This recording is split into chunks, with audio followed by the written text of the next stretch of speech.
Would you believe it? Super Rugby is here again for 2020. 3 games on the Friday. New Zealand affair, Aussie affair, and South African affair. It's a pretty good way to get the season underway.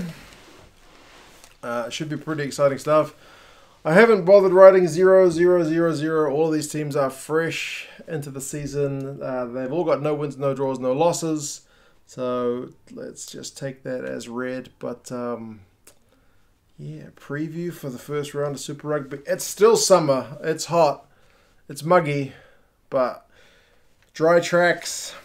Hopefully some good weather. We should see some exciting rugby. Tired players. A few gaps at the end of the game. Yeah. Should be very interesting watching. The first game. The Blues against the Chiefs. I think I'm going to have to go to this game. I haven't bought a season pass, even though every day when I open Facebook, front and center is Bowden Barrett looking at me saying, "Are you with us? Are you with us?" I was with you the last couple of years. I'll buy the individual game tickets this year. We'll see how we go. Blues, Chiefs. I'm going to go with the old man. He's keen as punch to go. So he's getting on. So he doesn't want to go in winter, but he's keen to go in summer. So they have named their side. They don't have the best record against the Chiefs in recent years, but you feel like it's slowly getting better. Maybe that's just me dreaming. But yeah, the Chiefs are coming up from the Waikato to play the Blues, and it should be an interesting game.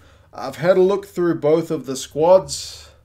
There's a couple of interesting decisions, I guess. You have to remember with the New Zealand teams, they're kind of being forced to not overplay their All Blacks again. So first 3 rounds, I think All Blacks are only allowed to play 180 minutes.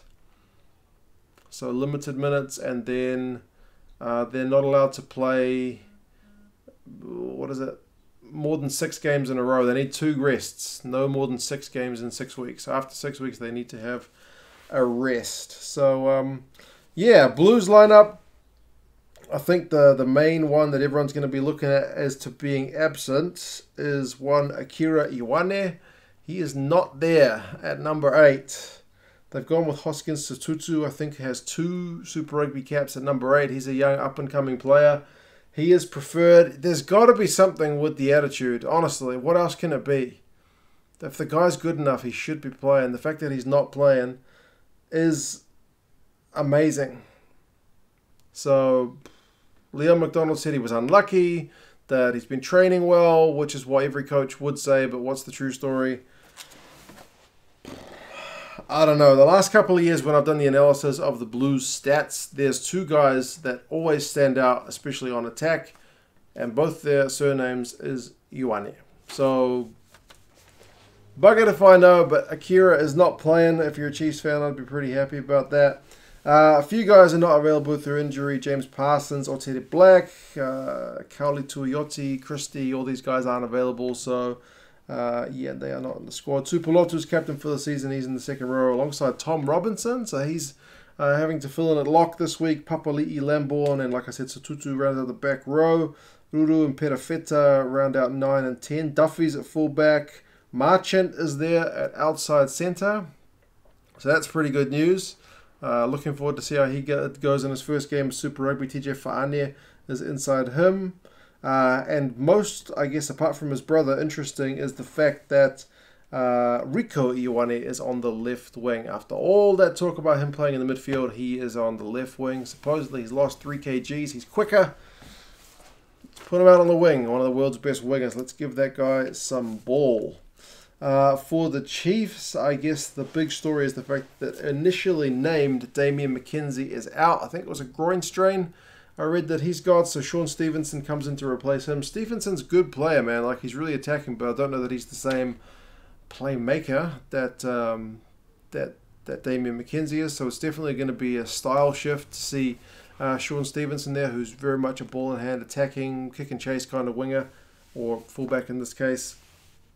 Sam Cane's captain, he's at number 8. Apparently he's only going to do 40 minutes and he's done. And that's to do with, the All Blacks not being able to play too many minutes in the first 3 weeks. Tupaia gets his Super Rugby debut. He's at outside centre, so he's one to watch. Alamalo is on the left wing.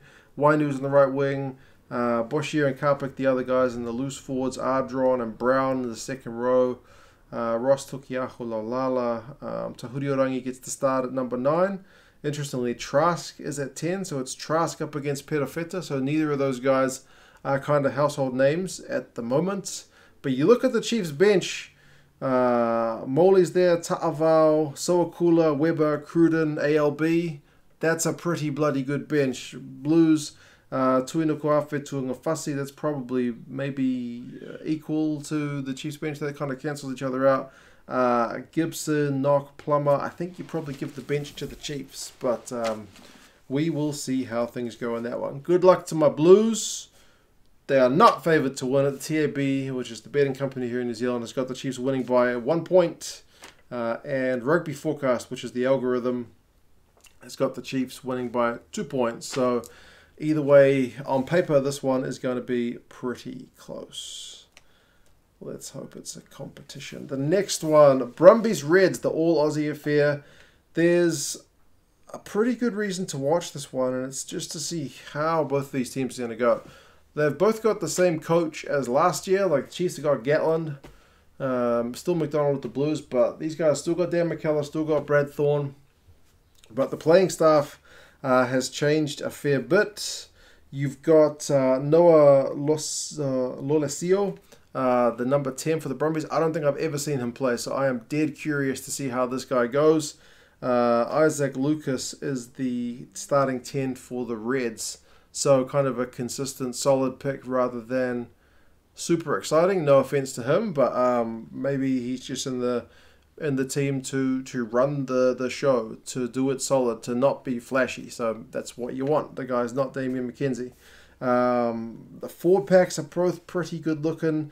Sio Fainga Alatoa for the Brumbies, JP Smith, Painga Mosa, and Tupou for the Reds. That's a whole bunch of Wallabies going up against each other. JP Smith's the only one of those guys that's not a Wallaby. The locks, Darcy Swain, Murray Douglas up against Blythe and Salakai Loto. I don't think either of those locking duos is all that kind of flash. Salakai Loto is kind of a 6 who plays in the second row. Murray Douglas, yeah, he's been pretty solid. The back rows, though, are pretty interesting because the Brumbies, they got Valtini, Kusak, and Samu. Now, that's an excellent-looking back row. I hope Valtini stays fit because that guy has trouble with injuries. Scott Young, Wright, and Wilson for the Reds. Yeah, pretty youthful. But, you know, Wright's captain, and he's only like 22, so... Yeah, that's going to be, I think, the battle to watch alongside the two 10s going up against each other. Powell and McDermott are the two 9s. Yeah, McDermott's kind of the one Reds fan called him the chosen one under Brad Thorne. And Powell has kind of been that third guy in Australia in terms of getting that number 9 jersey. Midfielder Simone Kurandrani against James O'Connor and Pataya. Again, that's a very interesting looking battle. Pataya, again, another guy who needs to stay injury-free. James O'Connor back to Aussie Rugby. He's going to be another playmaker outside Lucas, so that should be interesting. Simone and Kurandrani probably more likely to take it up the guts. Wright, Kata, and Banks for the Brumbies. So how Solomon Kata is going to go in Union.